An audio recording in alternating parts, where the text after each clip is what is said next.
DYFI 100 സമ്മേളനങ്ങളിലൂടെ ഈ ശതാബ്ദിയെ അർത്ഥപൂർണമാക്കാൻ തീരുമാനിച്ചത് എന്തുകൊണ്ടാണ് എന്ന ചോദ്യം ഉയർത്തുമ്പോഴാണ് വാസ്തവത്തിൽ വെറുമൊരു സംഭാഷണം എന്നതിനപ്പുറം കേരളത്തിൻ്റെയും ഇന്ത്യയുടെയും ജീവിതത്തെ നിർണയിച്ച രണ്ട് മഹാമനീഷികൾക്കിടയിലുള്ള സംഭാഷണം എന്നതിനപ്പുറം ഒരുപക്ഷെ ചരിത്രപരമായി വളരെ യുഗനിർണായകമായ സ്വാധീനമുള്ള ഒന്നായി ആ സംഭാഷണം മാറിത്തീർന്നു എന്നതിൻ്റെ പ്രാധാന്യം നമുക്കപ്പോഴാണ് മനസ്സിലാവുക. വെറുമൊരു സംഭാഷണമല്ല, വളരെ ദീർഘമല്ല. ഇപ്പം നമ്പ്യാതിരിയുമായി ഗാന്ധി നടത്തിയ സംഭാഷണത്തിൻ്റെ രേഖ വായിച്ചാൽ വൈക്കം സത്യാഗ്രഹ രേഖകൾ പ്രസിദ്ധീകരിച്ചിട്ടുള്ള പുസ്തകത്തിൽ ഏതാണ്ട് 20-ലധികം പുറങ്ങൾ ഗാന്ധിയും നമ്പ്യാതിരിയും ഉൾപ്പെടുന്ന ആ സംഭാഷണം നമുക്ക് വായിക്കാൻ പറ്റും. വളരെ വിപുലമാണ്. എന്നാൽ ഗുരുവും ഗാന്ധിയുമായിട്ടുള്ള സംഭാഷണമാകട്ടെ അന്നത് പകർത്തി രേഖപ്പെടുത്തിയ കെ ദാമോദരൻ BIയുടെ കുറിപ്പിൽ നിന്നാണ് നമുക്കത് ഇപ്പം ലഭ്യമാകുന്നത്. ആ കുറിപ്പിൽ നോക്കിയാൽ ഏതാണ്ടൊരു 2-3 പേജുകളിൽ അവസാനിക്കുന്ന താരതമ്യേന ചെറിയ ഒരു കുറിപ്പാണ് അത്. അതിനേക്കാൾ ദീർഘമായ സംഭാഷണം ഗാന്ധിയുടെ പിറ്റേന്നത്തെ വൈക്കത്തെ പ്രസംഗത്തെക്കുറിച്ച്, ഗാന്ധിയുടെ പ്രസംഗത്തെ മുൻനിർത്തി മഠത്തിലെ അന്തേവാസിയുമായി ഗുരു നടത്തിയ സംഭാഷണത്തിൽ അതിനേക്കാൾ ദൈർഘ്യമുള്ള ചർച്ചയുണ്ട്. ആ 2ാം ദിവസത്തെ ചർച്ചയിലാണ് ഗാന്ധിയുടെ വർണ്ണസങ്കല്പത്തിൻ്റെ പരിമിതികളെക്കുറിച്ച് ഗുരു പറയുന്നത്. അങ്ങനെ താരതമ്യേന ചെറിയ ഒരു 2 പേജ് മാത്രം നീളുന്ന ഒരു ചെറിയ സംഭാഷണ ഭാഗം എന്തുകൊണ്ടാണ് നമ്മുടെ ചരിത്രത്തിൽ പ്രധാനമായി തീരുന്നത്? അത് പല നിലകളിലാണ്. ഒന്ന്, വൈക്കം സത്യാഗ്രഹത്തിൻ്റെ ചരിത്രപരമായ പ്രാധാന്യമാണ്. നിങ്ങൾക്കറിയാം, ഗുരു നേരിട്ട് പങ്കുചേരാൻ ചെന്ന ഒരു സത്യാഗ്രഹ സമരമാണ് വൈക്കം സത്യാഗ്രഹം. ഗുരു നേരിട്ട് ആ നിലയിൽ ഒരു സമരവേദിയിലെത്തുന്നത് മറ്റെവിടെയെങ്കിലും ഉണ്ടായിട്ടുണ്ട് എന്ന് തോന്നുന്നില്ല. വേലൂർ മഠം എന്ന പേരിൽ ഗുരു സ്ഥാപിച്ച വൈക്കത്തെ ശ്രീനാരായണ സമിതിയുടെ, ശ്രീനാരായണ ധർമ്മസംഘത്തിൻ്റെ ഓഫീസ് തന്നെയാണ് വൈക്കം സത്യാഗ്രഹ സമിതിയുടെ ഓഫീസായി പ്രവർത്തിച്ചിരുന്നത്. ഗുരുവിൻ്റെ ഏറ്റവും പ്രിയപ്പെട്ട ശിഷ്യനായ സത്യവ്രത സ്വാമികളെയാണ് വൈക്കം സത്യാഗ്രഹത്തിൻ്റെ സമരപരിപാടികളുടെ മേൽനോട്ടത്തിനും ആസൂത്രണത്തിനുമായി ഗുരു ചുമതലപ്പെടുത്തിയിരുന്നത്. സത്യാഗ്രഹത്തിനായുള്ള ധനസമാഹരണത്തിന് ശിവഗിരിയിൽ പ്രത്യേകം ഒരു ഹുണ്ടികപ്പെട്ടി സ്ഥാപിക്കുകയും സത്യാഗ്രഹത്തിന് 1000 രൂപ സംഭാവന നൽകുകയും ഒക്കെ ചെയ്യുകയുണ്ടായി ഗുരു. അങ്ങനെ ഒരുപക്ഷെ ഗുരുവിൻ്റെ സവിശേഷമായ ഒരു പങ്കാളിത്തം കൂടിയുണ്ടായ ഒരു സമരമാണ് വൈക്കം സത്യാഗ്രഹം. വൈക്കം സത്യാഗ്രഹം ഒരു നിലയിൽ നമ്മുടെ ദേശത്തിൻ്റെ രാഷ്ട്രീയ ചരിത്രത്തിലെ സുപ്രധാനമായ ഒരു വഴിത്തിരിവിനെ സൂചിപ്പിക്കുന്നുണ്ട്. അതെന്തെന്ന് വെച്ചാൽ, അക്കാലം വരെ ഏതാണ്ട് സ്വാതന്ത്ര്യം എന്ന് പറയുന്നത് ബ്രിട്ടീഷുകാരിൽ നിന്നുള്ള രാഷ്ട്രീയ സ്വാതന്ത്ര്യമാണ് എന്ന വീക്ഷണത്തിനാണ് പ്രാബല്യമുണ്ടായിരുന്നത്.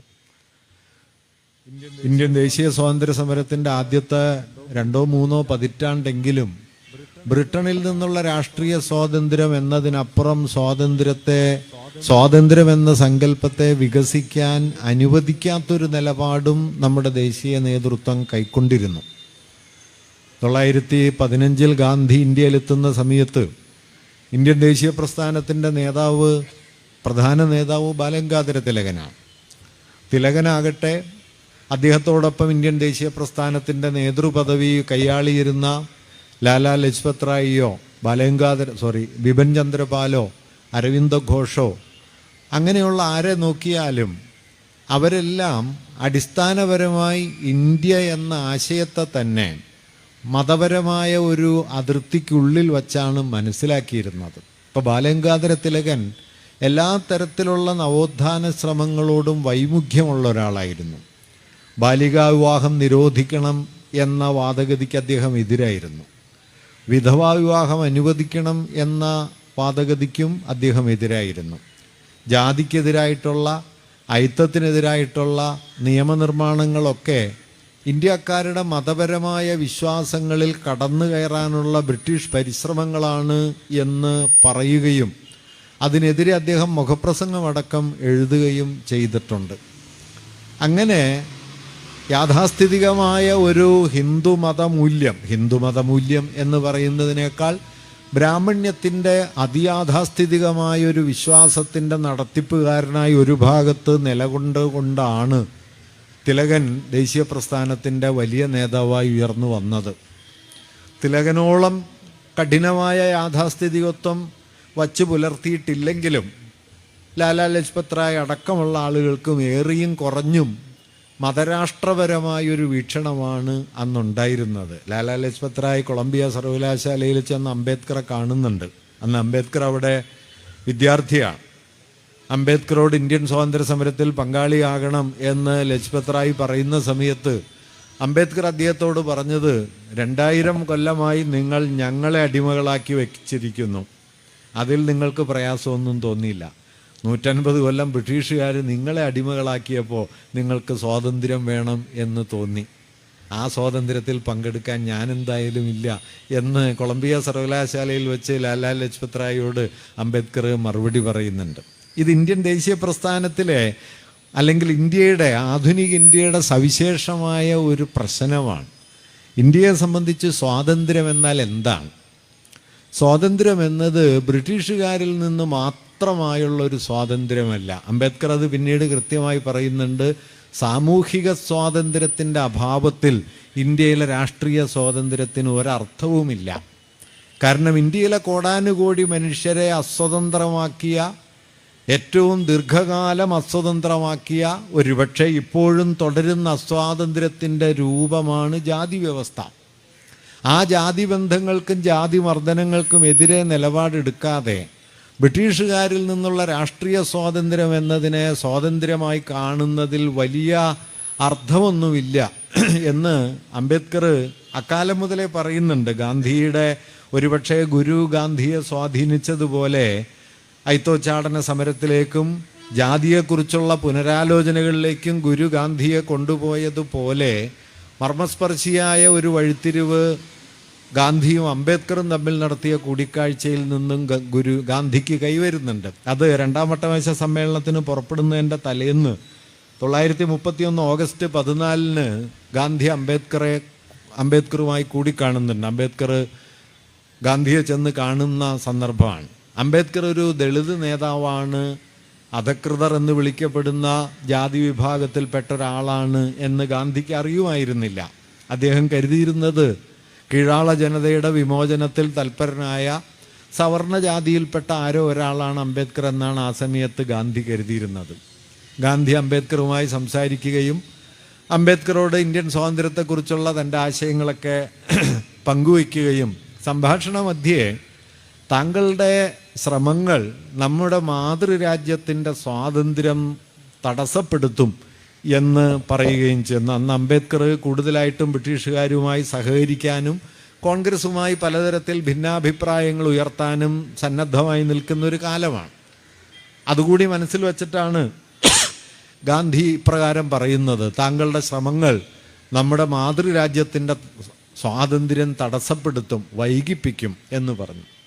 ഗാന്ധി നടുങ്ങിപ്പോകുന്നൊരു വാക്യം അപ്പോൾ അംബേദ്കർ ഗാന്ധിയോട് പറയുന്നുണ്ട്, mister Gandhi, we don't have A motherland. ഞങ്ങൾക്കൊരു മാതൃരാജ്യമില്ല. ഈ മാതൃരാജ്യം നിങ്ങളുടെയാണ്. അത് അദ്ദേഹം പറഞ്ഞില്ല, ഈ വാക്യം അദ്ദേഹം പറഞ്ഞു. We don't have A motherland. വഴി നടക്കാൻ അവകാശമില്ലാത്തവർക്ക്, കുഞ്ഞുങ്ങളെ സ്കൂളിൽ പഠിപ്പിക്കാൻ അവകാശമില്ലാത്തവർക്ക്, കിണറ്റിൽ നിന്ന് വെള്ളം എടുക്കാൻ അവകാശമില്ലാത്തവർക്ക്, കേരളത്തിലാണെങ്കിൽ പകൽ വെളിച്ചത്തിൽ പുറത്തിറങ്ങി നടന്നാൽ നിഴല് ഭൂമിയിൽ വീഴുമെന്നതുകൊണ്ട് പകൽ വെളിച്ചത്തിൽ ഇറങ്ങി നടക്കാൻ അവകാശമില്ലാത്തവർക്ക് ഏതാണ് മാതൃരാജ്യം? ഈ ചോദ്യം അതിനിശിതമായി ഗാന്ധിയുടെ മുമ്പിൽ ഉയർത്തുന്നത് ഗാന്ധിയുടെ മുന്നിലേക്ക് കൊണ്ടുവരുന്നത് അംബേദ്കറാണ്. ഏതായാലും 31 പൂന 2ാം വട്ടമേശ സമ്മേളനത്തിൽ പങ്കെടുത്ത് കമ്മ്യൂണൽ അവാർഡ് വരുന്നു. അതേ ചൊല്ലി ഗാന്ധി നിരാഹാരം ആരംഭിക്കുന്നു. പൂന ഉടമ്പടി വരുന്നു. പൂന ഉടമ്പടിക്ക് ശേഷം അയിത്തോച്ചാടനത്തെ സുപ്രധാനമായ തൻ്റെ ഒരു രാഷ്ട്രീയ കാര്യപരിപാടിയാക്കി ഗാന്ധി മാറ്റുകയും ചെയ്യുന്നു. ഗാന്ധിയുടെ ജാതിയെക്കുറിച്ചുള്ള വീക്ഷണഗതികളെ മാറ്റുന്ന രണ്ട് നിർണായക സന്ദർഭങ്ങൾ, ഒന്ന് വൈക്കം സത്യാഗ്രഹവും മറ്റൊന്ന് അംബേദ്കറുമായുള്ള കൂടിക്കാഴ്ചയുമാണ്. വൈക്കം സത്യാഗ്രഹത്തിന് 1921 ടി കെ മാധവൻ തിരുനെൽവേലിയിൽ ചെന്നാണ് ഗാന്ധിയെ കണ്ട് ഗാന്ധി മുമ്പോട്ട് വയ്ക്കുന്ന അയിത്തോച്ചാടനം എന്ന സമരപദ്ധതിയുടെ സത്യാഗ്രഹ പരിപാടിയുടെ ഒരു രൂപം തന്നെയാണ് തീണ്ടലിനെതിരായ വൈക്കത്ത് ആരംഭിക്കാനിരിക്കുന്ന സമരം എന്ന് അദ്ദേഹത്തെ കണ്ട് സംസാരിച്ച് ബോധ്യപ്പെടുത്തുകയും കാക്കിനഡ കോൺഗ്രസ് സമ്മേളനത്തിൽ വെച്ച് ടി കെ മാധവൻ തന്നെ അതിനു വേണ്ട പ്രമേയം അവതരിപ്പിക്കുകയും അതിന് ഗാന്ധിയുടെ പിന്തുണയൊക്കെ നേടുകയും ചെയ്താണ് 1924 മാർച്ച് 30 വൈക്കത്ത് സമരം ആരംഭിക്കുന്നത്. വൈക്കം സമരം അസാധാരണമായ ഒന്നായിരുന്നു എന്ന് നിങ്ങൾക്കറിയാം. നൂറ്റാണ്ടിലെ വെള്ളപ്പൊക്കം എന്നറിയപ്പെടുന്ന 1999 വെള്ളപ്പൊക്കം, കഴിഞ്ഞ നൂറ്റാണ്ടിലെ വലിയ വെള്ളപ്പൊക്കം നടക്കുന്നത് ഈ സമരകാലത്താണ്. വലിയ ഒരു വർഷക്കാലത്തോളം സമരം നീണ്ടു നിന്നതിന് ശേഷമാണ് ഗാന്ധി ഇവിടെ എത്തുന്നത്. 1924 മാർച്ച് 30 ആരംഭിച്ച സമരം ഏതാണ്ട് ഒരു വർഷം പിന്നിടുമ്പോഴാണ് 1925 മാർച്ച് 9 ഗാന്ധി വൈക്കത്ത് എത്തുന്നത്. അക്കാലത്തിനിടയിൽ ഗാന്ധി കൈക്കൊണ്ട ചില നിലപാടുകളെങ്കിലും വൈക്കം സത്യാഗ്രഹത്തെ അതിശക്തമായി മുന്നോട്ട് കൊണ്ടുപോകുന്നതിന് വിഘാതമായി എന്ന വിമർശനങ്ങൾ ഉയരുകയും ചെയ്തിരുന്നു. അതിലൊന്ന്, ജോർജ് ജോസഫിനെ പോലെ ലണ്ടനിൽ നിന്ന് ബാരിസ്റ്റർ ബിരുദമൊക്കെ നേടി ഇന്ത്യയിലെ ഏറ്റവും പ്രഗത്ഭനായ വക്കീലന്മാരിൽ ഒരാളായി തീർന്ന ജോർജ് ജോസഫ് അന്ന് കോൺഗ്രസിൻ്റെ നേതാവ് എന്ന നിലയ്ക്ക് വൈക്കം സത്യാഗ്രഹത്തിൽ പങ്കെടുക്കുന്ന സമയത്ത് വൈക്കത്ത് സമരം ഒരു ഹിന്ദു സമൂഹത്തിൻ്റെ സമരമാണെന്നും അന്യമതസ്ഥർ അതിൽ പങ്കെടുക്കുന്നത് ഉചിതമല്ല എന്നുമുള്ള നിലപാട് ഗാന്ധി സ്വീകരിക്കേണ്ടായി. വാസ്തവത്തിൽ ജാതി പ്രശ്നം എന്നതൊരു മതപ്രശ്നമല്ല. ജാതി പ്രശ്നം അടിസ്ഥാനപരമായ ഒരു മനുഷ്യാവകാശ പ്രശ്നമാണ്. കാരണം ജാതി മനുഷ്യ സമത്വം എന്ന ആശയത്തിൻ്റെ നിരാകരണമാണ്, അതല്ലാതെ ഒരു മതത്തിനുള്ളിലെ അനാചാരം എന്ന നിലയിൽ കാണാവുന്ന ഒരു കാര്യമല്ല. ഇതിലേക്ക് ഗാന്ധി എത്തിച്ചേരുന്നത് താരതമ്യേന പിന്നീടാണ്.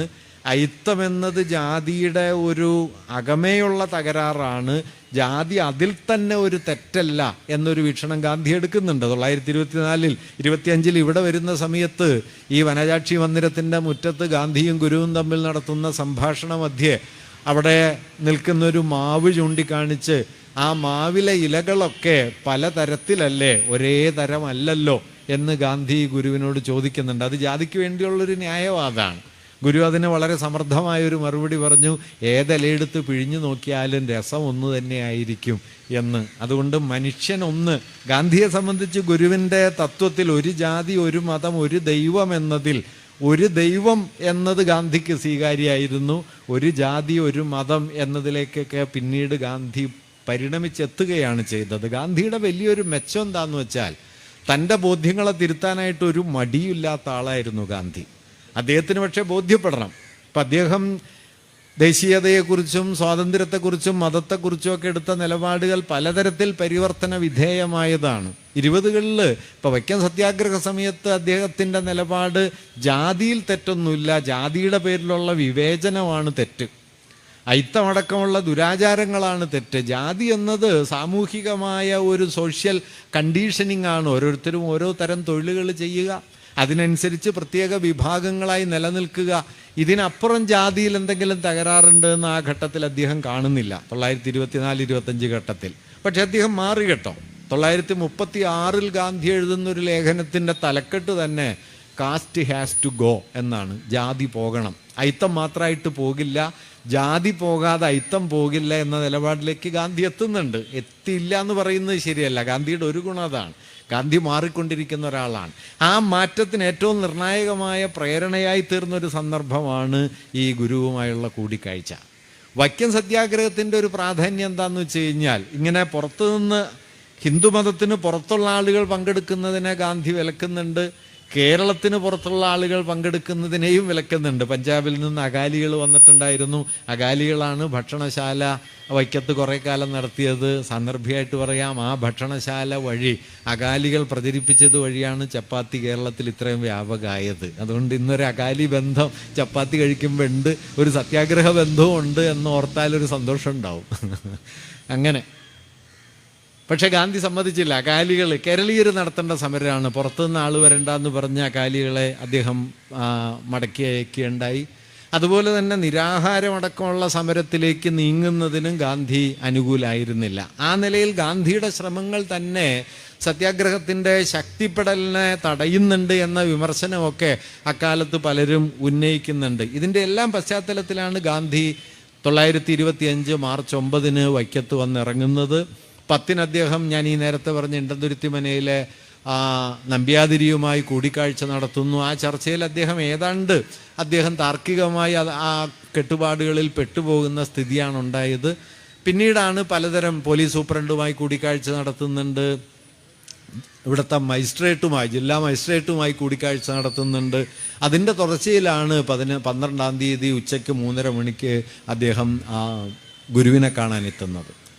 ഗുരുവുമായിട്ടുള്ള സംഭാഷണത്തിൽ എൻ കുമാരൻ എന്ന് പറയുന്ന ആ സംഭാഷണത്തിൽ ഉണ്ടായിരുന്ന ഒരാളാണ് ദ്വിഭാഷിയായി പരിഭാഷകനായി പ്രവർത്തിച്ചത്.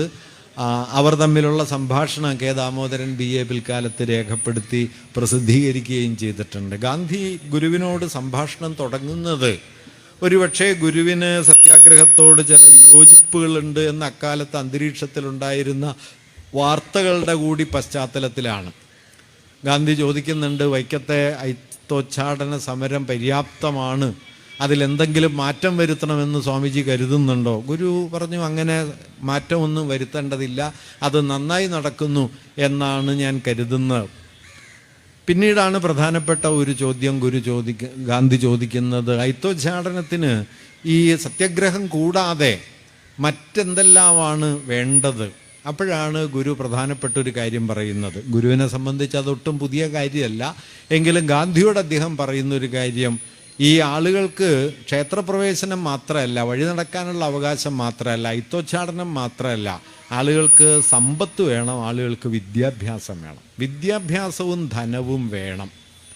അതുകൊണ്ട് നേരത്തെ തന്നെ ഉയർത്തിയ മുദ്രാവാക്യമാണ് സംഘടന കൊണ്ട് ശക്തരാവുക, വിദ്യ കൊണ്ട് പ്രബുദ്ധരാവുക എന്ന ആശയം. അത് രണ്ടും പ്രധാനമാണ് എന്ന് അദ്ദേഹം ഗാന്ധിയോട് പറയുന്നുണ്ട്. ഒരുപക്ഷെ ഒരു സന്യാസി സമ്പത്തും വിദ്യാഭ്യാസവും എന്ന അടിസ്ഥാന ആശയത്തിൽ ഊന്നിക്കൊണ്ട് സാമൂഹിക പരിഷ്കരണത്തിൻ്റെ വഴി ഒരു ഭാഗത്തും ആധ്യാത്മികമായ നവീകരണത്തിൻ്റെ വഴി മറുഭാഗത്തും കൂട്ടിയിണക്കുന്ന ചിത്രം നമുക്ക് നമ്മുടെ സന്യാസ ചരിത്രത്തിൽ തന്നെ ഏറെയൊന്നും വാസ്തവത്തിൽ കാണാൻ കഴിയില്ല.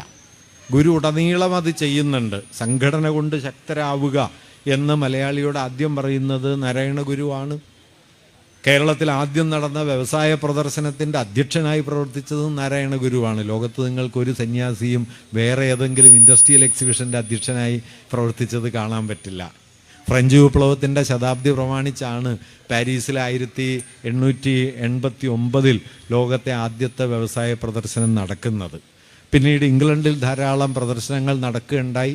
അതിനെയെല്ലാം മാതൃകയാക്കിക്കൊണ്ടാണ് SNDPയുടെ 1-ാം വാർഷികം പ്രമാണിച്ച് കേരളത്തിലെ ആദ്യത്തെ വ്യവസായ പ്രദർശനം നടക്കുന്നത്. അതിൻ്റെ അധ്യക്ഷനായിട്ടും ഗുരു തന്നെയാണ് പ്രവർത്തിക്കുന്നത്. കേരളത്തിൻ്റെ ചില മൗലിക സവിശേഷതകളെക്കുറിച്ച് കൂടിയാണ് ഞാൻ പറയുന്നത്, നമ്മുടെ നവോത്ഥാന ചരിത്രവുമായി ബന്ധപ്പെട്ട.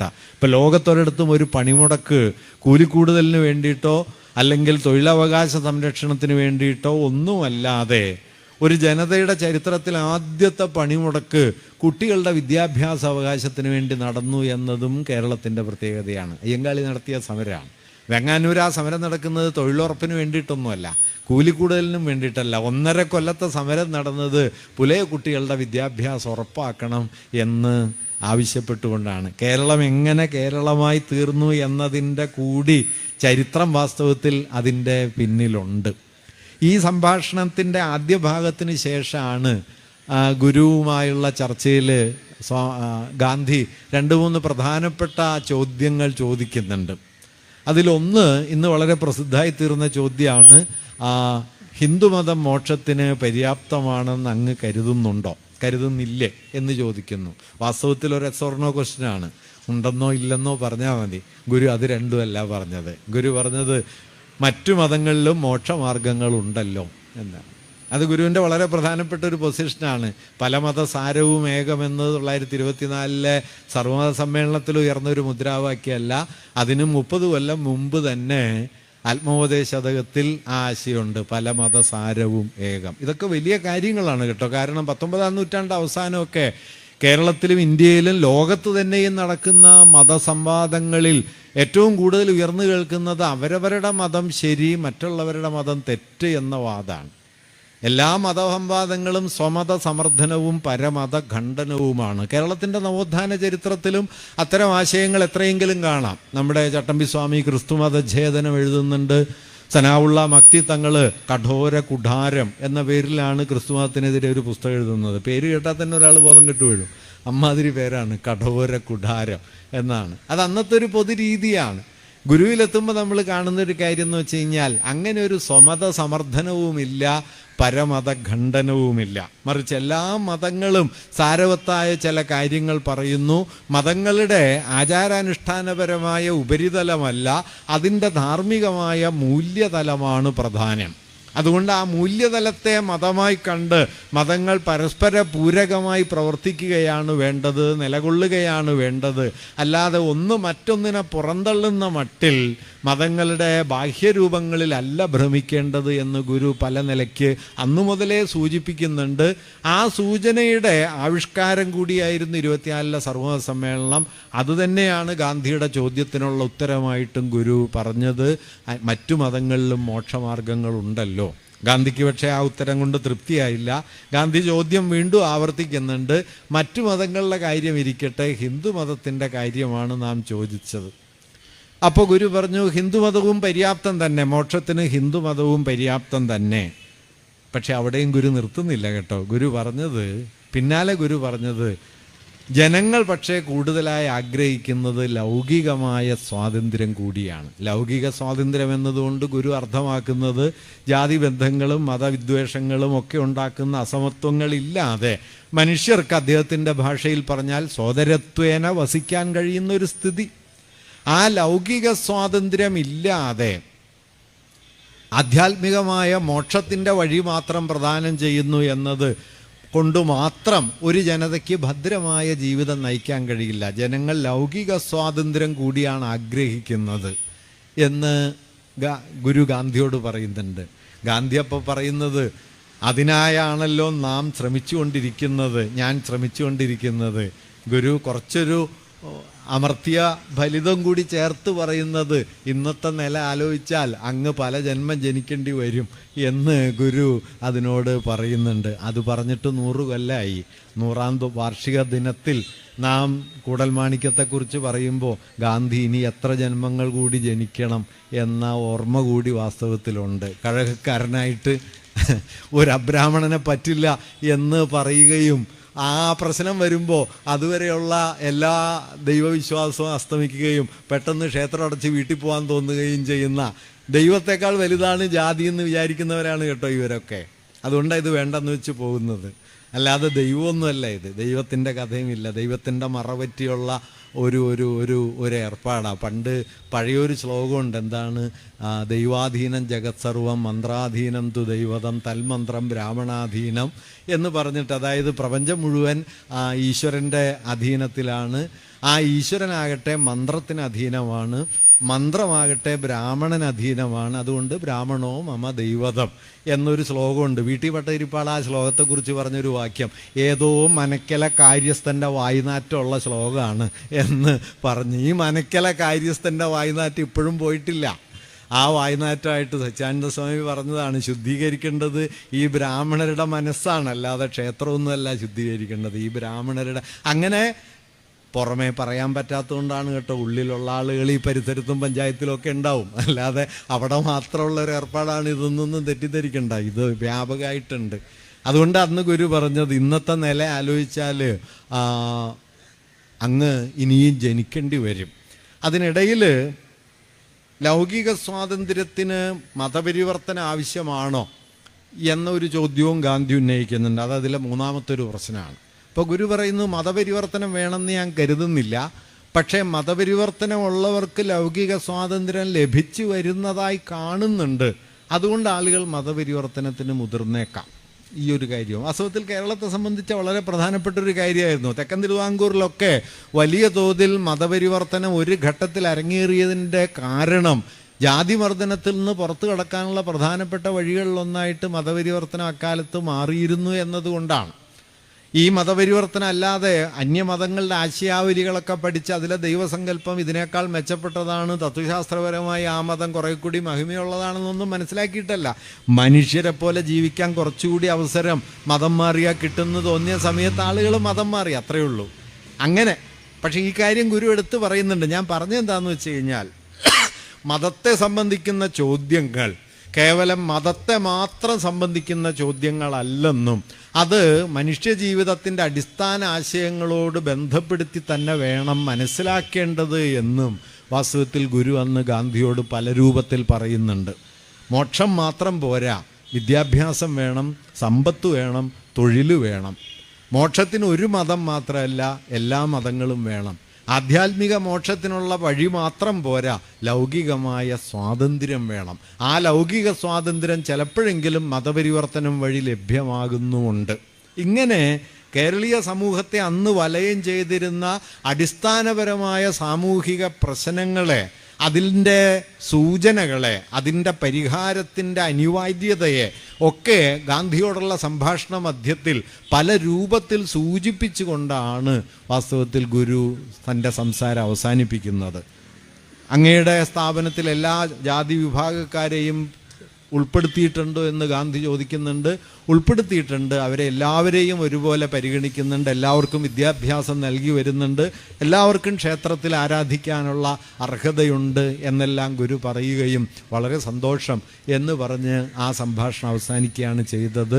ഗാന്ധി ശിവഗിരി മഠത്തിൽ താമസിക്കുന്നുണ്ട്.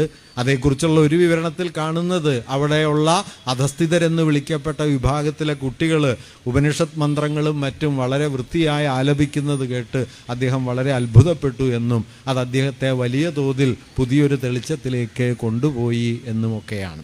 ഏതായാലും ഗാന്ധിയുടെ മതസംബന്ധിയായ വീക്ഷണങ്ങളിൽ, ജാതിയെക്കുറിച്ചുള്ള വീക്ഷണങ്ങളിൽ ചില നിർണായകമായ വഴിത്തിരിവുകൾക്ക് കാരണമാകാൻ ഗുരുവുമായി നടത്തിയ ഈ സംഭാഷണം വഴിവെച്ചിട്ടുണ്ട് എന്ന് പിൽക്കാലത്ത് അദ്ദേഹം അതേക്കുറിച്ച് നടത്തുന്ന നിരീക്ഷണങ്ങളിൽ നിന്ന് നമുക്ക് കാണാൻ കഴിയും. യുഗപ്രഭാവനായൊരു പുണ്യാത്മാവിനെയാണ് താൻ കണ്ടത് എന്ന് അദ്ദേഹം പിന്നീട് പറയുകയുണ്ടായി. എന്നു മാത്രമല്ല, ഒരു ജാതി, ഒരു മതം, ഒരു ദൈവം എന്നതിൽ ഗാന്ധിക്ക് ആദ്യം സ്വീകാര്യമായിരുന്ന ഒരു ദൈവം എന്നതിൽ നിന്ന് ഒരു മതം എന്നതിലേക്കും ഒരു ജാതി എന്നതിലേക്കും ജാതി പോകണമെന്നതിലേക്കുമൊക്കെ പടിപടിയായി സ്വയം പരിണമിക്കാൻ ഗുരു ഗാന്ധിക്ക് പ്രേരണ നൽകുന്ന ഒന്നായി അത് മാറിത്തീരുകയും ചെയ്തു.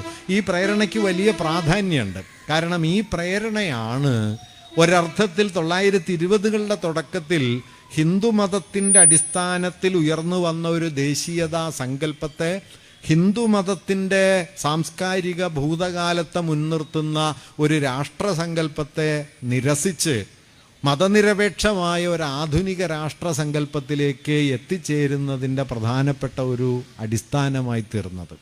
അതിന് രാഷ്ട്രീയമായ കാരണങ്ങളുമുണ്ട് നിശ്ചയമായിട്ടും, ആത്മീയമായ കാരണങ്ങൾ മാത്രമല്ല.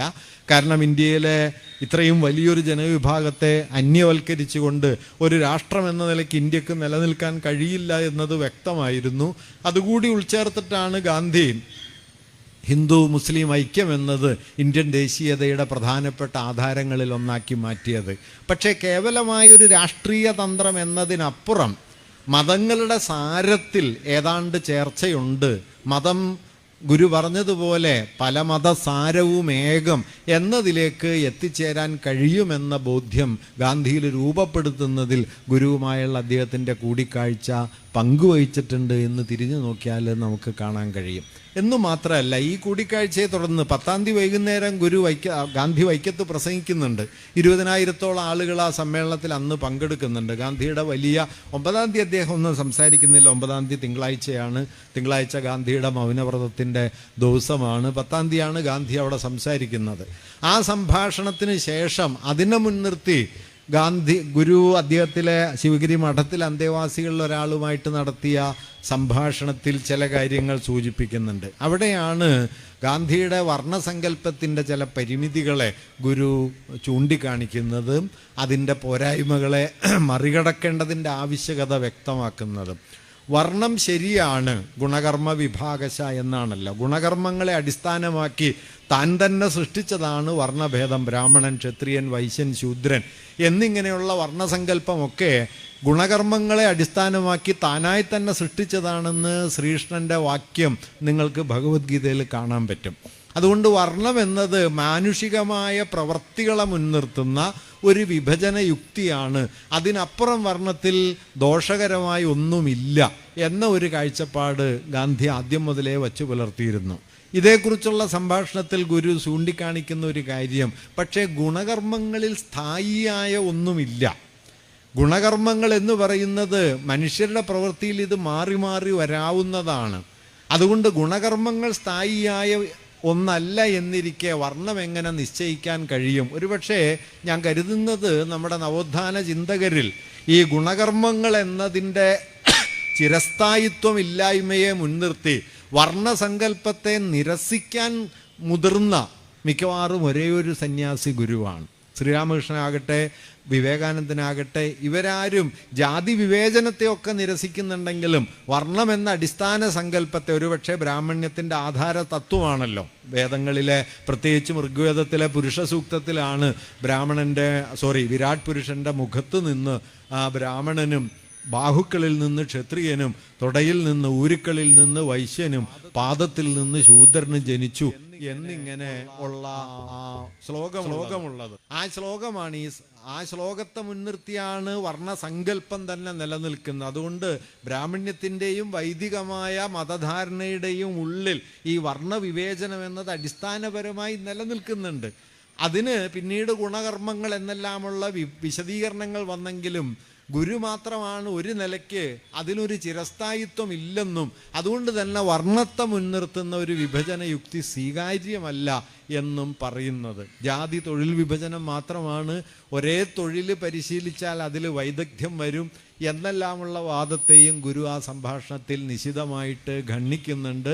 ജാതി കൊണ്ട് തൊഴിൽ വൈദഗ്ധ്യവും സമൂഹത്തിന് ഗുണവും ഉണ്ടാകുമെന്ന വാദത്തെക്കുറിച്ച് ഗുരു പറയുന്ന ഒരു വാക്യം എന്താണെന്ന് വെച്ച് കഴിഞ്ഞാൽ അത് ജാതി കൊണ്ട് ഗുണം കിട്ടിയവരുടെ വാദമായിരിക്കും എന്നാണ്. അല്ലാതെ അങ്ങനെയാണ്. അതിപ്പോൾ ഈ നമ്മുടെ കുമാരനാശാനും വള്ളത്തോളും തമ്മിൽ അക്കാലത്തൊരു സംവാദം നടക്കുന്നുണ്ട്. അത് ആശാനൊരു കവിതയിൽ എഴുതി, എന്തിന് ഭാരതധരേ കരയുന്നു, പാരതന്ത്ര്യം നിനക്ക് വിധികൽപ്പിതമാണ് തായേ, ചിന്തിക്ക ജാതി മധുരാന്തർ തമ്മിലടിച്ച് അന്തപ്പെടും തനയർ, എന്തിനയേ സ്വരാജ്യം.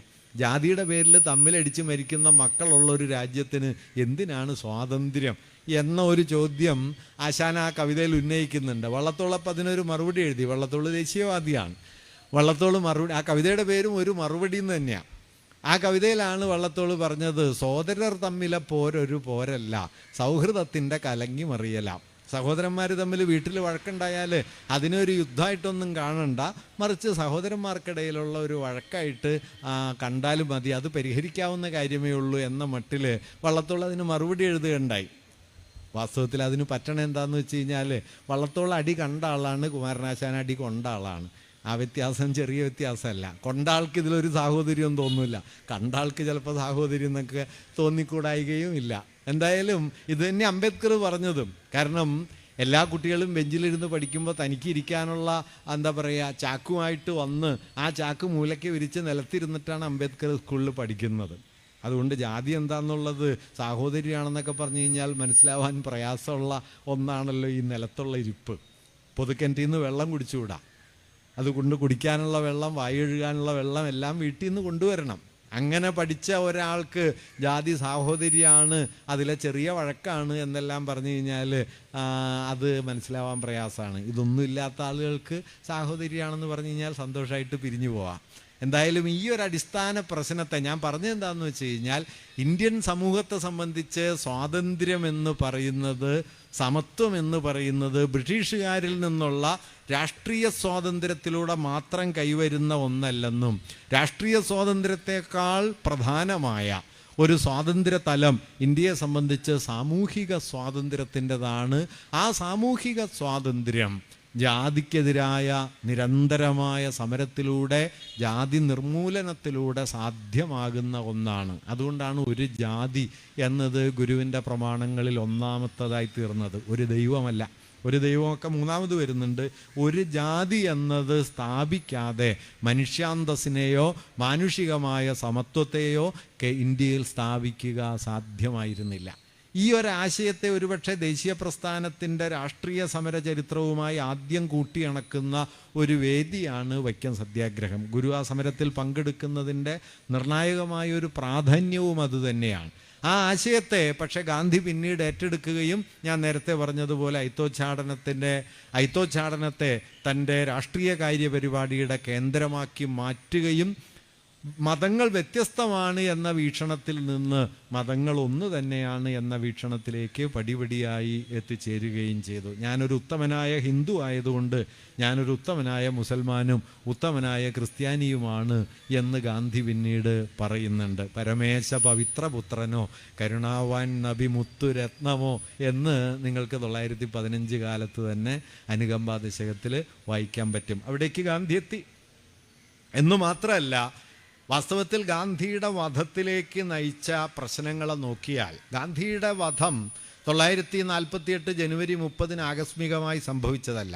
ഗാന്ധിക്കെതിരായ 6ാമത്തെ വധശ്രമത്തിലാണ് ഗാന്ധി കൊല്ലപ്പെടുന്നത്.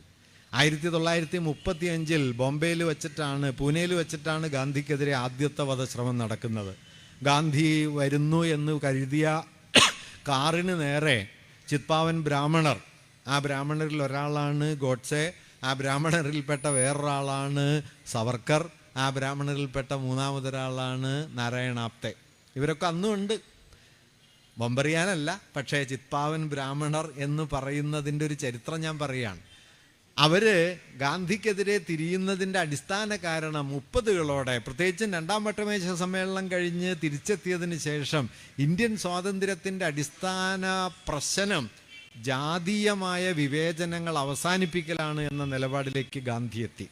ബ്രിട്ടീഷ് വിരുദ്ധമായ ഇന്ത്യയിലെ ജനങ്ങളെ അടിസ്ഥാന ഭൗതിക പ്രശ്നങ്ങളെ മുൻനിർത്തി കൂട്ടിയിണക്കുക എന്നുള്ളത് ഗാന്ധി കൊണ്ടുവന്ന പ്രധാനപ്പെട്ട ഒരു കാര്യമാണ്. ഗാന്ധി എന്താണ് ഇന്ത്യൻ ദേശീയതയുടെ ചരിത്രത്തിൽ ചെയ്തത് എന്ന കാര്യവും നാം ഇവിടെ ആലോചിക്കണം. ഞാൻ നേരത്തെ പറഞ്ഞതുപോലെ 1915 ജനുവരി 9 ഗാന്ധി ഇന്ത്യയിൽ എത്തുന്നത്.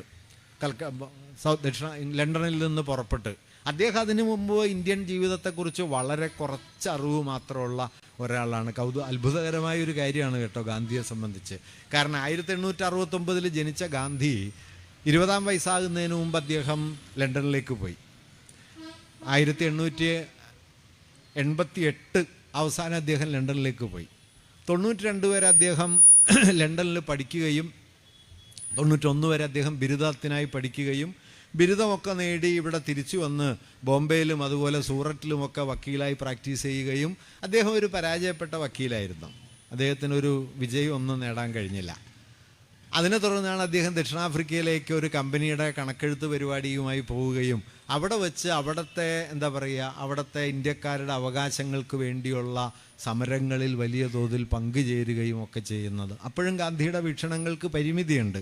ഗാന്ധിയുടെ വീക്ഷണങ്ങളുടെ പരിമിതി വേറെ ആരെങ്കിലും പറയേണ്ട കാര്യമൊന്നുമില്ല. അദ്ദേഹത്തിൻ്റെ ആത്മകഥ വായിച്ചാൽ നിങ്ങൾക്ക് കാണാം. അവിടുത്തെ കൂലിത്തൊഴിലാളികളെ തങ്ങൾക്ക് തുല്യമായി പരിഗണിക്കാൻ അവിടുത്തെ സമ്പന്നരായ ഇടത്തരക്കാരായ ഇന്ത്യക്കാർ തയ്യാറായിരുന്നില്ല. അവിടുത്തെ മധ്യവർഗ ഇന്ത്യക്കാരുടെ പ്രശ്നങ്ങളെയാണ് ഗാന്ധി അഭിസംബോധന ചെയ്യാനായിട്ട് ശ്രമിച്ചത്. തങ്ങളെ കൂലികളെന്ന് വിളിക്കുന്നതിനോട് ഗാന്ധിക്ക് അന്ന് വിയോജിപ്പൊക്കെ ഉണ്ട്. ഗാന്ധി ബ്രിട്ടീഷ് സാമ്രാജ്യത്തിലെ ഒരു പ്രജയായിട്ടാണ് ഗാന്ധി കുറേ കാലം സ്വയം സങ്കല്പിച്ചത്. പക്ഷേ ആ പ്രജാത്വം കൊണ്ട് പരിഹരിക്കാൻ കഴിയില്ല പ്രശ്നങ്ങളെന്ന തിരിച്ചറിവിലേക്ക് അദ്ദേഹം പതുക്കെ എത്തുകയും സമരങ്ങൾ ധാരാളമായി നടത്തുകയും 1915 അദ്ദേഹം ഇന്ത്യയിൽ തിരിച്ചെത്തുകയും ചെയ്തു. അദ്ദേഹം ഇന്ത്യയിൽ തിരിച്ചെത്തുന്ന സമയത്ത് ഗാന്ധിക്ക് 45 വയസ്സ് കഴിഞ്ഞു. ഗാന്ധിയെക്കുറിച്ച് എഴുതിയ ഒരു പഠനത്തിൽ പങ്കജ മിശ്ര പറയുന്നത് 45ാം വയസ്സിൽ ഇന്ത്യയിലേക്ക് മടങ്ങി വരുന്ന സമയത്ത് വരെ ഇന്ത്യയിലെ ദരിദ്രനായ ഒരു ഗ്രാമീണനെയോ കർഷകനെയോ ഗാന്ധി നേരിട്ട് കണ്ടിട്ട് പോലുമില്ല. കാരണം ഗാന്ധിയുടെ അച്ഛൻ പോർബന്തറിലെ പ്രധാനമന്ത്രിയായി പ്രവർത്തിച്ച ആളാണ്. ഗാന്ധി അക്കാലത്ത് 19ാം നൂറ്റാണ്ടിൻ്റെ അവസാനം തന്നെ ലണ്ടനിലേക്ക് വിദ്യാഭ്യാസം നേടിപ്പോകാൻ കഴിയുന്ന വിധത്തിൽ സാമൂഹികവും സാമ്പത്തികവും ഒക്കെ ആയ ഉയർന്ന പദവിയുള്ള ഒരു കുടുംബത്തിലാണ് ഗാന്ധി ജനിച്ചതും ജീവിച്ചതുമൊക്കെ. അതുകൊണ്ട് ഇന്ത്യയിലെ ഗ്രാമദാരിദ്ര്യത്തെക്കുറിച്ചോ കർഷക ജനതയെക്കുറിച്ചോ അവരുടെ യാതനകളെക്കുറിച്ചോ ഒന്നും ഗാന്ധി നേരെ കണ്ടിട്ടില്ല. അത് കഴിഞ്ഞ് അദ്ദേഹം പിന്നെ ദക്ഷിണാഫ്രിക്കയിൽ പോയി 45-ാം വയസ്സിൽ തിരിച്ചു വന്നു. പങ്കജ് മിശ്ര പറയുന്നൊരു കാര്യം, 45 വയസ്സ് വരെ ഇന്ത്യയിലെ ഒരു ഗ്രാമീണനെയോ കർഷകനെയോ ദരിദ്രനെയോ നേരിട്ട് കണ്ടിട്ടേ ഇല്ലാത്ത ഒരാളാണ് പിന്നെ 30 കൊല്ലം കൊണ്ട് ഇന്ത്യയിലെ മുഴുവൻ ഗ്രാമീണരുടെയും കർഷകരുടെയും ദരിദ്രരുടെയും സംഘാടകനായി തീർന്ന് അവരെ അണിനിരത്തി ചരിത്രത്തിലെ തന്നെ ഏറ്റവും വലിയൊരു മഹാസമരം ഉയർത്തിക്കൊണ്ടുവന്നത് എന്നത് അത്ഭുതകരമായ ഒരു കാര്യമാണ്. അത് ഗാന്ധിയിൽ നമ്മൾ കാണുന്ന പ്രധാനപ്പെട്ട ഒരു കാര്യമാണ്. എങ്ങനെയാണ് ഗാന്ധി ഇത് സ്ഥാപിച്ചത് എന്നാലോചിക്കുമ്പോൾ ഇന്ത്യയിലെ പ്രധാന ചരിത്രകാരനായിട്ടുള്ള ഇർഫാൻ ഹബീബ് അതേക്കുറിച്ച് പറയുന്നൊരു കാര്യമുണ്ട്. ഇർഫാൻ ഗാന്ധിയെക്കുറിച്ച് എഴുതിയ ഒരു ലേഖനത്തിൽ പറയുന്നൊരു കാര്യം, അക്കാലം വരെയുള്ള സ്വാതന്ത്ര്യ സമരത്തിൽ നിന്ന് ഗാന്ധിയുടെ സമരത്തിനുള്ള മൗലികമായ വ്യത്യാസം, ഗാന്ധി ഇന്ത്യയിൽ ആദ്യം തുടക്കം കുറിച്ച നേരിട്ട് നടത്തിയ ഒരു സമരം ചമ്പാരൻ സത്യാഗ്രഹമാണ്. 1917 ഗാന്ധി ഇന്ത്യയിൽ എത്തിയതിന് ശേഷം 2 വർഷം കഴിഞ്ഞാണ് ചമ്പാരനിൽ അദ്ദേഹം സമരത്തിന് നേതൃത്വം കൊടുക്കുന്നത്. ചമ്പാരൻ സമരത്തിൻ്റെ മുദ്രാവാക്യം അതുവരെ ഇന്ത്യയിൽ ഉയർന്നിട്ടേയില്ലാത്തൊരു മുദ്രാവാക്യമാണ്. അത് ബ്രിട്ടീഷുകാർ ഇന്ത്യ വിടുക, ഇന്ത്യക്ക് സ്വാതന്ത്ര്യം വേണമെന്നൊന്നുമല്ല. ആ മുദ്രാവാക്യം കർഷകർക്ക് വിളവിന് വില കിട്ടണം എന്നതായിരുന്നു. ഇർഫാൻ പറയുന്നത്, കർഷകരെന്ന് പറയുന്ന പുതിയ ഒരു സാമൂഹ്യ വിഭാഗം, അവരുടെ സോഷ്യൽ ഏജൻസി ഇന്ത്യൻ ദേശീയ പ്രസ്ഥാനത്തിൻ്റെ ഭാഗമായി തീർന്ന ആദ്യത്തെ സന്ദർഭമാണ്. ഈ കർഷകരെന്ന് പറയുന്ന വിഭാഗത്തിൻ്റെ പ്രത്യേകത എന്താണെന്ന് വെച്ചാൽ, ജാതി കൊണ്ടോ മതം കൊണ്ടോ പ്രദേശം കൊണ്ടോ ഭാഷ കൊണ്ടോ ഒക്കെ ചെതറിക്കിടന്നിരുന്ന ഇന്ത്യയിലെ കോടിക്കണക്കിന് മനുഷ്യരെ ഇതിനെല്ലാം കുറുകെ കൂട്ടിയിണക്കുന്ന പുതിയൊരു സ്ഥാനമാണ് കർഷകർ. കർഷകനെന്ന് പറഞ്ഞു കഴിഞ്ഞാൽ അങ്ങേയറ്റം മുതൽ ഇങ്ങേയറ്റം വരെ ഏത് ജാതിയിലും ഏത് മതത്തിലും ഏത് ഭാഷയിലും ഉൾപ്പെട്ടു നിൽക്കുന്ന മനുഷ്യരുടെ ഒരു മഹാസഞ്ചയമാണ് കർഷകർ എന്നത്.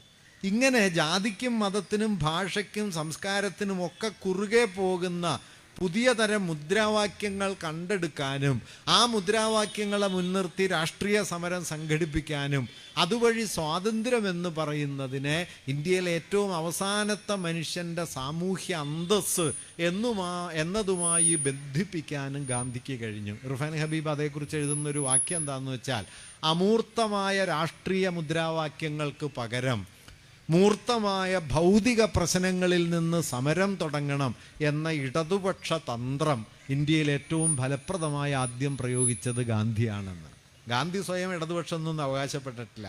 പക്ഷേ ഗാന്ധിയുടെ സമരമുദ്രാവാക്യങ്ങൾ ശ്രദ്ധിച്ചാൽ അത് ഭൗതിക പ്രശ്നങ്ങളിൽ നിന്ന് തുടങ്ങുന്ന സമരമാണ്, അല്ലാതെ അമൂർത്തമായ ആശയങ്ങളല്ല. ഉപ്പിന് നികുതി കൊടുക്കില്ല. കടലിൽ നിന്ന് മനുഷ്യരുണ്ടാക്കുന്ന ഉപ്പുണ്ടാക്കുന്ന ചെലവിൻ്റെ 7-8 മടങ്ങാണ് നികുതിയായിട്ട് ചുമത്തിയിരുന്നത്. ഗാന്ധി പറഞ്ഞത് തികഞ്ഞ അന്യായമാണ്. അത് വാസ്തവത്തിൽ ഉപ്പ് സത്യാഗ്രഹം ആരംഭിക്കാനായിട്ട് ഗാന്ധി ആലോചിച്ച സമയത്ത് AICCയിലെ ഓൾ ഇന്ത്യ കോൺഗ്രസ് കമ്മിറ്റിയിലെ വലിയൊരു വിഭാഗം ആളുകൾക്ക് ഇതൊരു നല്ല മുദ്രാവാക്യമാണോ എന്ന് സംശയം ഉണ്ടായിരുന്നു. അവരിൽ പലരും കരുതിയത് ഒരു ദേശീയ സമരമൊക്കെ നടത്താൻ കുറച്ചുകൂടി കനപ്പെട്ട എന്തെങ്കിലും മുദ്രാവാക്യം അല്ലേ നല്ലത്, അല്ലാതെ ഉപ്പ് എന്നൊക്കെ പറഞ്ഞു കഴിഞ്ഞാൽ ഒരു നാഷണൽ സ്ട്രഗിളിന് പറ്റുന്നതാണ്. അപ്പോൾ ഗാന്ധി പറഞ്ഞ മറുപടി എന്താണെന്നറിയോ? ഗാന്ധി പറഞ്ഞത്, അവസാനത്തെ ആൾക്കും ബാധകമായ സമരം വേണം. ഈ ഉപ്പ് എന്ന് പറഞ്ഞാലുള്ള പ്രശ്നം എന്താണെന്ന് വെച്ചാൽ, അത് തൊടാത്ത ഒരാളും ഇല്ല, അവസാനത്തെ ആളുടെ അടുത്ത് വരെ എത്തും. അതുകൊണ്ട് ഏറ്റവും അവസാനത്തെ ആളെയും സ്പർശിക്കുന്ന മുദ്രാവാക്യങ്ങൾ ഉണ്ടാക്കണം. അങ്ങനെ ഞാൻ പറഞ്ഞു വന്നത് എന്താ വെച്ചാൽ, ഇർഫാൻ ഹബീബ് സൂചിപ്പിക്കുന്ന ഒരു കാര്യം, ഗാന്ധി എങ്ങനെയാണ് ദേശീയ പ്രസ്ഥാനത്തെ മാറ്റിയത്. അത് അമൂർത്തമായ രാഷ്ട്രീയ മുദ്രാവാക്യങ്ങൾക്ക് പകരം ജനങ്ങളുടെ ഭൗതിക പ്രശ്നങ്ങളിൽ നിന്ന് സമരം തുടങ്ങി. കർഷകരുടെ വിളവിന് വില കിട്ടണം, ഉപ്പിന് നികുതി കൊടുക്കാൻ പറ്റില്ല, സ്വദേശി വസ്ത്രം ധരിക്കണം, സ്വദേശി വ്യവസായങ്ങൾ വേണം. ഇങ്ങനെ ദൈനംദിന ജീവിത പ്രശ്നങ്ങളിൽ നിന്ന് സമരം തുടങ്ങിയതോടെ വന്ന മാറ്റം എന്താണെന്ന് വെച്ചാൽ, അതുവരെയുള്ള സമരങ്ങൾ മധ്യകാല നാടുവാഴുത്തത്തിൻ്റെ അവശിഷ്ടാധികാരങ്ങൾക്ക് വേണ്ടി പഴയ സവർണ പ്രഭുക്കന്മാരും അവരുടെ നേതാക്കളും നടത്തിപ്പോന്ന സമരം എന്നതിൽ നിന്ന് ഇന്ത്യയിലെ ഏറ്റവും ദരിദ്രരായ മനുഷ്യർക്ക് വേണ്ടിയുള്ള സമരമായി ദേശീയ സ്വാതന്ത്ര്യ സമരം മാറി. ഇത് ചെറിയ വ്യത്യാസമല്ല. ഇന്നിപ്പോൾ ഇന്ത്യയിലെ വർഗീയവാദികൾ പ്രചരിപ്പിക്കാൻ ശ്രമിക്കുന്നത് അവർ forgotten heroes of freedom struggle എന്ന് പറഞ്ഞ് കുറേ ആളുകളെ കണ്ടുപിടിച്ചു കൊണ്ടിട്ടുണ്ട്. സ്വാതന്ത്ര്യ സമരത്തിലെ മറന്നുപോയ നേതാക്കന്മാർ. ഞാൻ അവരുടെ പേരൊക്കെ ഓർക്കുന്നത് കൊണ്ടൊരു കുറ്റാണെന്നൊന്നും പറയല്ല, പക്ഷേ തമ്മിലുള്ള വ്യത്യാസം കാണാതിരുന്നുകൂടെ. ഇപ്പോൾ പഴശ്ശിരാജ കേരളത്തിലെ ഏറ്റവും പ്രധാനപ്പെട്ട സ്വാതന്ത്ര്യ സമര പ്രക്ഷോഭകാരിയാണല്ലോ. ബ്രിട്ടീഷുകാർക്കെതിരെ 10 വർഷക്കാലത്തോളം വൻ സമരം നടത്തിയ ആളാണ്. ബ്രിട്ടീഷുകാരെ അത്യാവശ്യം നിലം തൊടാതെ നിർത്തിയ ഒരാളാണ് പഴശ്ശി. അതിൽ പ്രശ്നമൊന്നുമില്ല. പക്ഷെ എന്തായിരുന്നു പഴശ്ശിയുടെ പ്രശ്നം? പഴശ്ശി കമ്പനിയുമായിട്ട് ഇടഞ്ഞത് കമ്പനി മലബാർ പിടിച്ചത് കൊണ്ടോ കമ്പനി ഇന്ത്യ കീഴടക്കാൻ പോകുന്നത് കൊണ്ടോ ഒന്നും ആയിരുന്നില്ല. പഴശ്ശിയുടെ പ്രശ്നം വളരെ ചെറിയ പ്രശ്നമായിരുന്നു. കുറുമ്പ്രനാട്ട് താലൂക്കിൽ കരം പിരിക്കാനുള്ള അവകാശം തനിക്ക് തരാതെ അമ്മാവനായ കേരളോർമ്മയ്ക്ക് കൊടുത്തതിനെ ചൊല്ലിയാണ് പഴശ്ശി കമ്പനിയായിട്ട് തെറ്റിയത്. അതിനു മുമ്പ് പഴശ്ശി കമ്പനിയുടെ കൂടെയാണ്. ഇന്ത്യ കണ്ട ഏറ്റവും വലിയ ബ്രിട്ടീഷ് വിരുദ്ധ സമരം ടിപ്പു സുൽത്താൻ കമ്പനിക്കെതിരെ നടത്തുന്ന സമയത്ത് കമ്പനിക്ക് വേണ്ടി ടിപ്പുവിനെതിരെ സമരം ചെയ്ത ആളാണ് ഈ പഴശ്ശി. ഞാൻ പഴശ്ശിയെ കുറച്ച് പറയുകയല്ല കേട്ടോ. ഇന്നത്തെ സ്വാതന്ത്ര്യബോധം, ഗാന്ധിയുടെ കാലത്ത് സ്വാതന്ത്ര്യബോധം പഴശ്ശി രാജാവിന് ഉണ്ടാവണം നമ്മൾ വാശി പിടിച്ചിട്ട് കാര്യമൊന്നുമില്ല. 100 കൊല്ലത്തെ അകലുണ്ട്. അതുകൊണ്ട് ഞാനിത് പഴശ്ശിയുടെ കുറ്റമായിട്ട് പറയല്ല. പക്ഷേ പഴശ്ശിയുടെ എക്സ്റ്റൻഷനാണ് മഹാത്മാഗാന്ധി എന്ന് പറയരുത്. പഴശ്ശിയുടെയും താന്തിയാത്തോപ്പിയുടെയും ഝാൻസി റാണിയുടെയും വേലുത്തമ്പിയുടെയും ഒരു എക്സ്റ്റൻഷനാണ് കേളപ്പനും EMS AKGയും അല്ലെങ്കിൽ അബ്ദുറഹ്മാൻ സാഹിബും എന്ന് പറഞ്ഞു കഴിഞ്ഞാൽ നിങ്ങൾക്ക് ചരിത്രം തിരിഞ്ഞില്ല എന്നാണ് അതിൻ്റെ അർത്ഥം. ഇത് തമ്മിൽ വലിയ വ്യത്യാസമുണ്ട്. മധ്യകാല നാടുവാഴുത്തത്തിൻ്റെ അവശിഷ്ടാധികാരങ്ങൾ തിരിച്ചു പിടിക്കുക എന്ന ലക്ഷ്യം വെച്ച് നടക്കുന്ന സമരത്തിൽ നിന്ന് എത്രയോ വ്യത്യസ്തമാണ് ഇന്ത്യയിൽ അവസാനത്തെ മനുഷ്യനും സ്വാഭിമാനം വേണം, സ്വാധികാരം വേണം, അന്തസ്സ് വേണം എന്ന് വാദിക്കുകയും അതിനുവേണ്ടിയുള്ള സമരത്തെ സ്വാതന്ത്ര്യമെന്ന് പോലും പറയാതെ പുതിയൊരു വാക്കുകൊണ്ട് ഗാന്ധി വിശേഷിപ്പിക്കുകയും ചെയ്തു. ആ വാക്കാണ് സ്വരാജ് എന്നത്. സ്വരാജ് എന്നത് വെറും സ്വാതന്ത്ര്യമല്ല, രാഷ്ട്രീയ സ്വാതന്ത്ര്യം മാത്രമല്ല, സാമൂഹികവും സാമ്പത്തികവുമായ തുല്യാവകാശം ഉറപ്പാക്കുന്ന, എല്ലാ മനുഷ്യർക്കും ഉറപ്പാക്കുന്ന ഒരു ഭാരതത്തെക്കുറിച്ചാണ് അദ്ദേഹം സ്വരാജ് എന്ന പദത്തിലൂടെ സംസാരിക്കാൻ ശ്രമിച്ചത്. അല്ലാതെ ബ്രിട്ടനിൽ നിന്ന് കിട്ടുന്ന സ്വാതന്ത്ര്യം എന്ന അർത്ഥത്തിലല്ല. ആ നിലയിൽ നോക്കിയാൽ തിലകൻ മുമ്പോട്ട് വച്ച സ്വാതന്ത്ര്യ സങ്കല്പത്തിൽ നിന്ന് എത്രയോ വ്യത്യസ്തമാണ് ഗാന്ധിയുടെ നേതൃത്വത്തിൽ വികസിച്ചു വന്ന ദേശീയ പ്രസ്ഥാനത്തിൻ്റെ സ്വാതന്ത്ര്യ സങ്കല്പം. 1920 മുതൽ 45 വരെയുള്ള നൂറ്റാണ്ട് കൊണ്ട് ഗാന്ധിയുടെ നേതൃത്വത്തിൽ വികസിച്ചു വന്ന ഇത്തരത്തിലുള്ള ഇടപെടലുകളുടെ ആകത്തുകയിലാണ് ഒരു മതരാഷ്ട്രമായി രൂപപ്പെടുമായിരുന്ന ഇന്ത്യ മതനിരപേക്ഷ ജനാധിപത്യ രാഷ്ട്രമായി പരിണമിച്ചത്. ഇത് ഗാന്ധി ഒരാൾ ചെയ്തു എന്നല്ല കേട്ടോ ഞാൻ പറയുന്നത്. ഗാന്ധി അതിൻ്റെ ഒരു കേന്ദ്രബിംബം പോലെ നിന്നു എന്നതാണ്. ധാരാളം പേർ, കമ്മ്യൂണിസ്റ്റുകാരുണ്ട്, സോഷ്യലിസ്റ്റുകളുണ്ട്, കർഷക പ്രസ്ഥാനങ്ങളുണ്ട്, യുവജന സംഘടനകളുണ്ട്. ഇപ്പം 30കളിൽ നോക്കിയാൽ ഇന്ത്യയിൽ വന്ന മാറ്റം കാണാം. 30കൾ വരെ ഇന്ത്യൻ സ്വാതന്ത്ര്യ സമരത്തിൻ്റെ നേതൃത്വത്തിലുണ്ടായിരുന്നത് ഞാൻ ഈ പറയുന്നത് പോലുള്ള മധ്യകാല നാടുവാഴുത്തത്തിൻ്റെ പിൽക്കാല തലമുറകളാണെങ്കിൽ 30കളിൽ നിങ്ങൾ കാണുന്ന ആരെയാണ്? ATUC വരുന്നു, അല്ലെങ്കിൽ ASF വരുന്നു, trade union Congress, students federation വരുന്നു, സ്ത്രീകൾ വരുന്നു, അങ്ങനെ സോഷ്യലിസ്റ്റുകൾ വരുന്നു, കമ്മ്യൂണിസ്റ്റുകാർ വരുന്നു, ഇടതുപക്ഷ പ്രസ്ഥാനങ്ങൾ വരുന്നു. അങ്ങനെ രാഷ്ട്രീയ സ്വാതന്ത്ര്യം എന്നതിൻ്റെ തന്നെ ഉള്ളടക്കം മാറുകയാണ്. ജനങ്ങളുടെ സ്വാതന്ത്ര്യം ഉറപ്പാക്കിക്കൊണ്ടല്ലാതെ, ജനങ്ങളുടെ ഭൗതികമായ അവകാശാധികാരങ്ങളെ സംരക്ഷിച്ചുകൊണ്ടല്ലാതെ രാഷ്ട്രീയ സ്വാതന്ത്ര്യം കൊണ്ട് കാര്യമായ അർത്ഥമൊന്നുമില്ല എന്ന നിലപാടിലേക്ക് ദേശീയ പ്രസ്ഥാനം തന്നെ വഴിതിരിയുന്നത് 30കളോടെയാണ്. ആ വഴിതിരിയലിൻ്റെ കേന്ദ്രം വാസ്തവത്തിൽ സ്വാതന്ത്ര്യം എന്നത് രാഷ്ട്രീയ സ്വാതന്ത്ര്യത്തിനപ്പുറം സാമൂഹിക സ്വാതന്ത്ര്യമാണ് എന്ന തിരിച്ചറിവാണ്. ആ തിരിച്ചറിവിലേക്ക് ഗാന്ധിയെ കൊണ്ടുപോകുന്നതിൽ സംശയരഹിതമായും പ്രധാനപ്പെട്ട പങ്കുവഹിച്ച ഒരാൾ കൂടിയായിരുന്നു നാരായണ ഗുരു. അതാണ് ഞാൻ പറഞ്ഞു വന്നത്. ആ തിരിച്ചറിവിൻ്റെ പ്രധാനപ്പെട്ട സന്ദർഭങ്ങളിൽ ഒന്നായിരുന്നു 100 കൊല്ലം മുമ്പ് ഇതേ ദിവസം ഗാന്ധി ആശ്രമം എന്ന് പേരിട്ട് വിളിച്ച ആ വീടിൻ്റെ മുന്നിലിരുന്ന് ഗാന്ധിയും ഗുരുവും തമ്മിൽ നടത്തിയ സംഭാഷണം. അതുകൊണ്ട് രണ്ടുപേർക്കിടയിൽ ഒരു വെറും സംഭാഷണമല്ല, രണ്ടുപേർക്കിടയിൽ ഒരു വെറും സംഭാഷണം എന്നതിനപ്പുറം നമ്മുടെ സംസ്കാരത്തിൻ്റെ, സമൂഹത്തിൻ്റെ ചരിത്രത്തിൽ വമ്പിച്ച മാറ്റങ്ങൾക്ക് വഴിവെച്ച ഒന്നായിരുന്നു ആ സംഭാഷണം. പിന്നീട് അദ്ദേഹം ജാതിക്കെതിരായ ഐത്തോച്ചാടനത്തെ പ്രധാന കാര്യപരിപാടിയാക്കി. അന്ന് അദ്ദേഹം അംബേദ്കർ എഴുതിയ ഒരു കത്തിൽ പറയുന്നുണ്ട്, സ്വാതന്ത്ര്യം എന്ന് പറയുന്ന നിർണായകമായ ഒരു ഉത്തരവാദിത്വം, സ്വാതന്ത്ര്യ സമരം എന്ന നിർണായകമായൊരു ഉത്തരവാദിത്വം ഇല്ലായിരുന്നു എങ്കിൽ എൻ്റെ ജീവിതം മുഴുവൻ ജാതി വ്യവസ്ഥയ്ക്കെതിരായ സമരത്തിന് ഞാൻ മാറ്റിവെച്ചേനെ എന്ന് 30കളിൽ ഗാന്ധി എഴുതി. ആ നീക്കമാണ് ഗാന്ധിക്കെതിരായ ആദ്യത്തെ വധശ്രമമായി തീർന്നത്. പിന്നീട് ആ വധശ്രമങ്ങൾ 4-5 തവണ അരങ്ങേറി.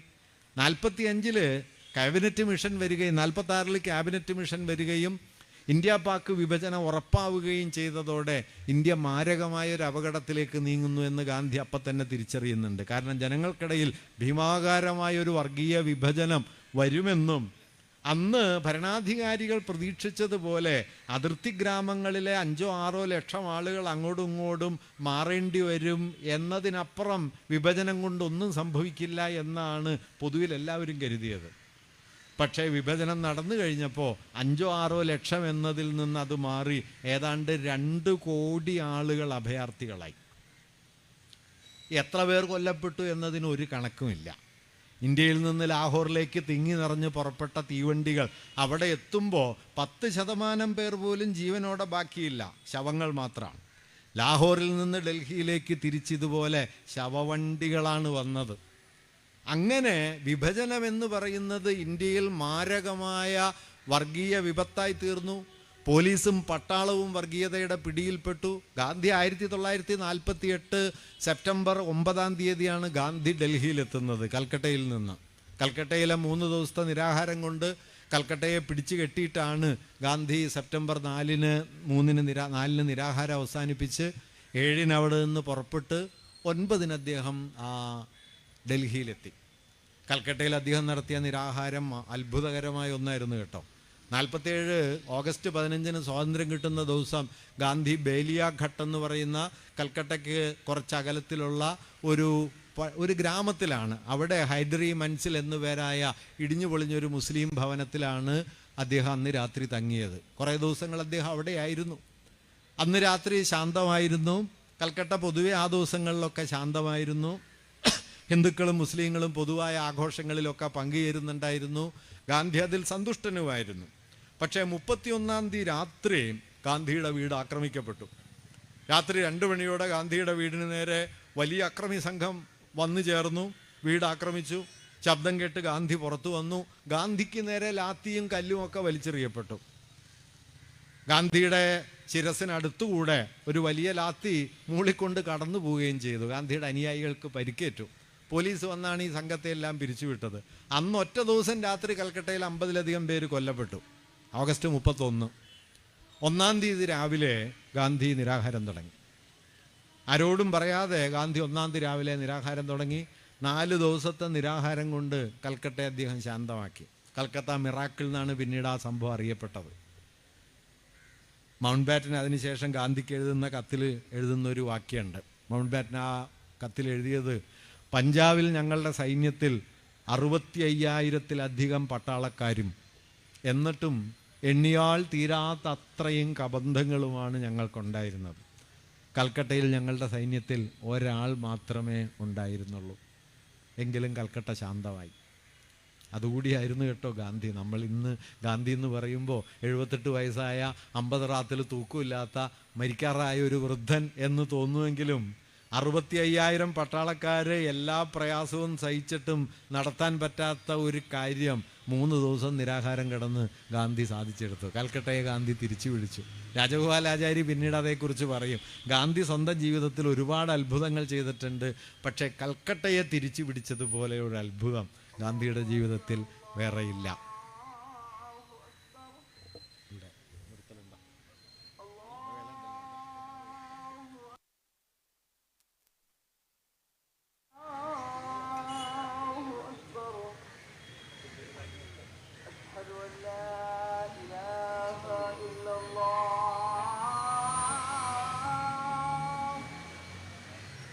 أشهد أن لا إله إلا الله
ഇങ്ങനെ കൽക്കട്ടയെ സമാധാനത്തിലേക്ക് തിരിച്ചു കൊണ്ടുവന്നതിന് ശേഷമാണ് 47 സെപ്റ്റംബർ 7-ാം തീയതി ഗാന്ധി ഡൽഹിയിലേക്ക് വരുന്നത്.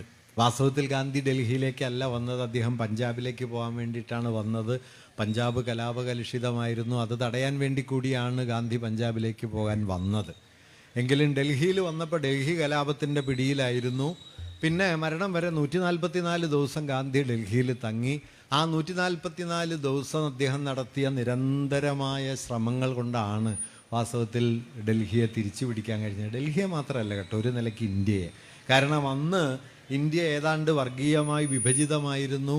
പട്ടാളവും പോലീസും അടക്കം വർഗീയമായി ചേരിതിരിഞ്ഞ് കഴിഞ്ഞിരുന്നു. ഒരു കാര്യം ഞാൻ സാന്ദർഭികമായിട്ട് പറയാം. ഗാന്ധി വധക്കേസിലെ പ്രതികളായ നാരായണ ആപ്തെയും ഗോഡ്സെയും അവരുടെ സുഹൃത്തായ ദിഗംബർ ബഡ്ഗെയും ഒക്കെ വധശ്രമത്തിൻ്റെ 1-ാം ദിവസം 1948 ജനുവരി 20-ന് 2-3 ദിവസം മുമ്പ് സവർക്കറെ കാണാൻ ചെന്നിരുന്നു. ആ ചെന്ന കാര്യം സവർക്കറുടെ ബോഡി ഗാർഡും കുശിനിക്കാരനും അന്ന് ബോംബെ പോലീസിന് മൊഴി കൊടുക്കുന്നുണ്ട്. പിന്നീട് 48 ജനുവരി 27-ന് ഇവർ വീണ്ടും കാണാൻ ചെല്ലുന്നുണ്ട്. അക്കാര്യവും ഇവർ മൊഴിയിൽ പറയുന്നുണ്ട്.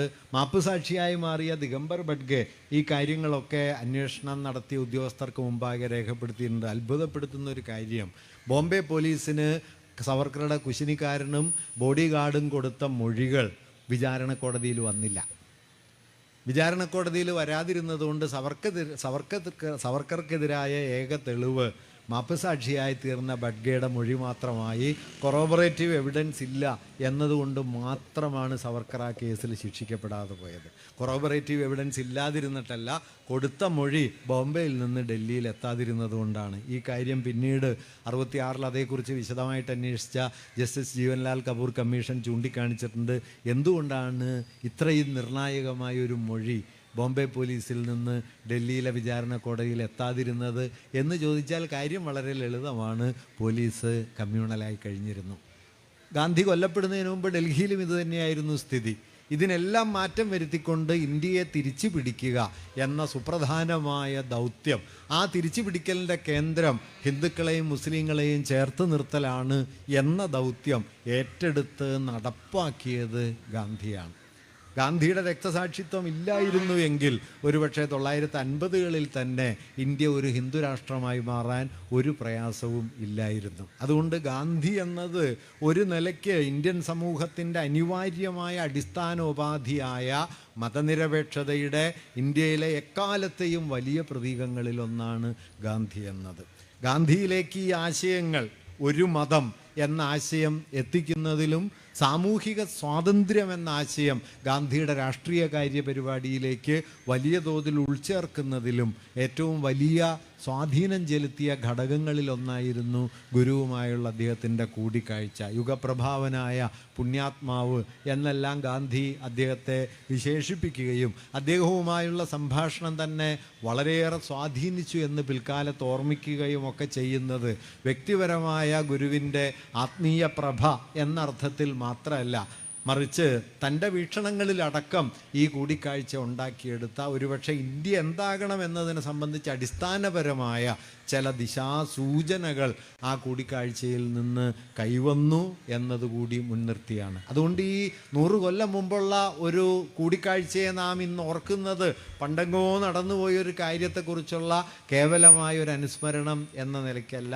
മറിച്ച് നമ്മുടെ കാലത്തോട് എൻഗേജ് ചെയ്യാൻ, ഇടപെടാനുള്ള നമ്മുടെ കയ്യിലെ വലിയൊരു സമരായുധം എന്ന നിലയിലാണ്. ഭൂതകാലം പണ്ടെങ്ങോ നടന്നുപോയൊരു കാര്യമല്ല, ഭൂതകാലം നമ്മുടെ ജീവിത പരിസരത്തേക്ക് വന്ന് നമ്മെ സ്വാധീനിച്ചു കൊണ്ടേയിരിക്കുന്ന ഒന്നാണ്.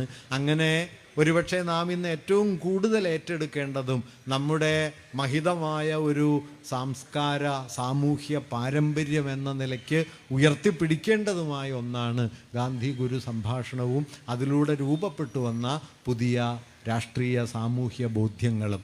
ആ ഏറ്റെടുക്കലിൻ്റെ വളരെ അർത്ഥപൂർണമായ ഒരാവിഷ്കാരമാണ് DYFI ഇവിടെ നടത്തുന്നത്. ഞാനിവിടെ വന്നപ്പോൾ സനോജിനോടും വസീഫിനോടും ഒക്കെ പറഞ്ഞൊരു കാര്യം, വാസ്തവത്തിൽ ഇത് ഏറ്റെടുക്കാനും ഈ നിലയിൽ 100 പ്രഭാഷണ പരിപാടികളിലൂടെ ഈ കൂടിക്കാഴ്ചയുടെ ഓർമ്മയെ ഒരു വർഷം നീണ്ടു നിൽക്കുന്ന വലിയൊരു രാഷ്ട്രീയ വിദ്യാഭ്യാസ പദ്ധതി കൂടിയാക്കി മാറ്റാനുമുള്ള തീരുമാനം എത്രയെങ്കിലും അഭിനന്ദനാർഹമാണ് എന്ന കാര്യമാണ്. കാരണം ഭൂതകാലം ഇങ്ങനെ ഒരാണ്ടും തീയതിയുമായി മറഞ്ഞു കിടക്കുന്ന ഒന്നല്ല, നമ്മുടെ ജീവിതത്തിൽ പ്രവർത്തിക്കേണ്ട ഒന്നാണ്. ഗാന്ധി ഒരു ഓർമ്മയുടെ പേരല്ല, ഗാന്ധി ഒരു പ്രവൃത്തിയാണ്.